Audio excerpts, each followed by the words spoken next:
Why the 90% of our youth in India are fear from the board exam?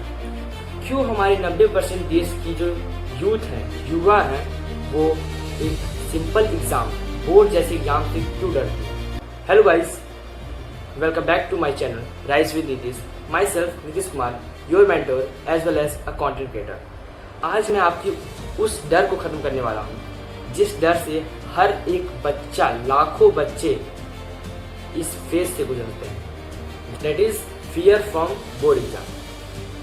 से कोई बच्चा class 9th standard से pass out होकर वो क्लास 10th में जाता है। जब भी वो क्लास 10th में जाता है, वो अपने साथ एक डर को लेके जाता है, और वो डर क्या है कि अरे अब मैं बड़ा हो गया हूँ, अब मुझे बोर्ड्स के एग्ज़ाम देने।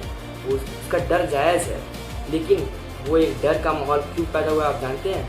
कि हमारे देश का जो एनवायरनमेंट है, उन्होंने ऐसा बना कर रखा है। ये जो एनवायरनमेंट है कि अरे आपका लड़का 10th में चला गया, वो अब बोर्ड का एग्ज़ाम देगा, वो बड़ा हो गया, इस डर को लेकर जब वो बच्चा 10th क्लास में जाता है तो वो बहुत बड़ी गलती करता है, और उसी गलती को मैं आज सुधारने के लिए आपके सामने लाया हूँ। इस डर से कुछ फ़ायदे भी हैं, कुछ नुकसान भी है, जायज़ सी चीज़ है। अब मैं आप बोलेंगे कि कैसा फ़ायदा, ये तो एक डर है, डर से जायज़ लोग डरते ही हैं। अब इससे फ़ायदे क्या हैं? अब जैसे कि अगर कोई एक मॉडरेट बच्चा है या फिर लोअर एज का बच्चा है जो पढ़ने में जिसको बहुत ही मन नहीं लगता है, उसके मन में भी, उसके दिमाग में भी एक फियर, डर रहता है कि अरे इस साल तो मेरे बोर्ड्स के एग्ज़ाम है यार, अगर मैं पढ़ूंगा नहीं तो मैं फेल हो जाऊँगा। 4 लोग पूछेंगे कि अरे आपके बेटे का बोर्ड्स का क्या रिजल्ट आया, समझे? तो वो उस डर से पढ़ना स्टार्ट करता है, पढ़ना तो स्टार्ट कर देता है। वो पूरी कंसिस्टेंसी से, पूरी जो एक होता है माइंड, पूरा कंसंट्रेट करके वो पढ़ नहीं पाता।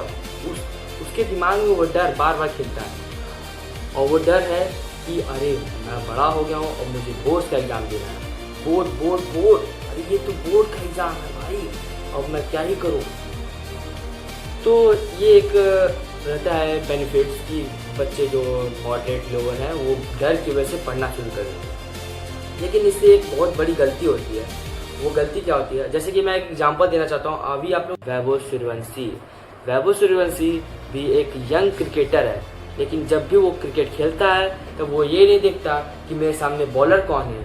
वो हमेशा ये देखता है कि वो जो बॉल है वो सिंपल एक बॉल ही है, नॉर्मल बॉलर को नहीं देखता। अगर वो देखने लगे बॉलर, अरे मेरे सामने इंडिया का, एशिया का सबसे तेज फास्टर बॉलर है भुवनेश्वर कुमार, जसप्रीत बुमराह, तो वो कभी बैटिंग कर ही नहीं पाएगा। वो उसका फोकस क्या रहता है हमेशा कि बॉल तो बॉल है, चाहे किसी कोई भी फेंके, नॉर्मल ज़्यादा से ज़्यादा कितना स्पीड करेगा, 150 130, ज़्यादा से ज़्यादा अगर टफ भी होगा तो प्रैक्टिस करेगा।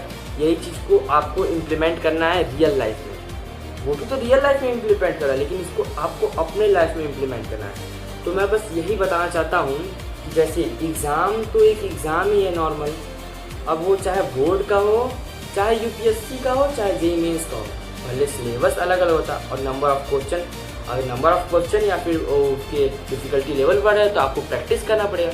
वैभव सूर्यवंशी भी क्या करते हैं? प्रैक्टिस करते हैं। प्रैक्टिस मेक यू परफेक्ट, ये लाइन हमेशा चलती है। जब तक आप प्रैक्टिस नहीं करेंगे तब तक आपको कोई भी चीज़ अच्छे से नहीं आएगी।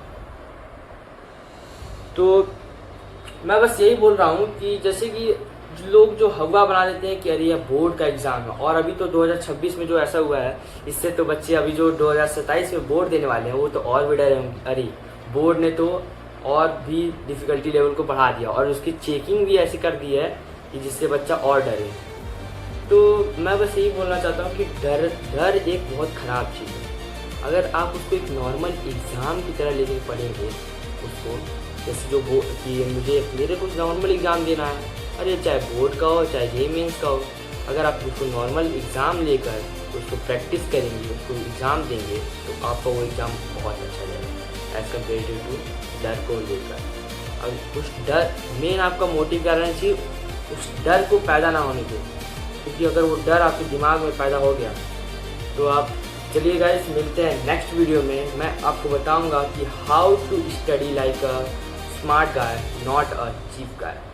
Smart work is more important than hard work, as you know. तो स्मार्ट वर्क करेंगे। आपको मिलते हैं नेक्स्ट वीडियो में, आपको बताऊंगा कि कैसे क्या करना है। तब तक लिए जय श्री राम, जय हिंद, जय महाकाल, बाय बाय।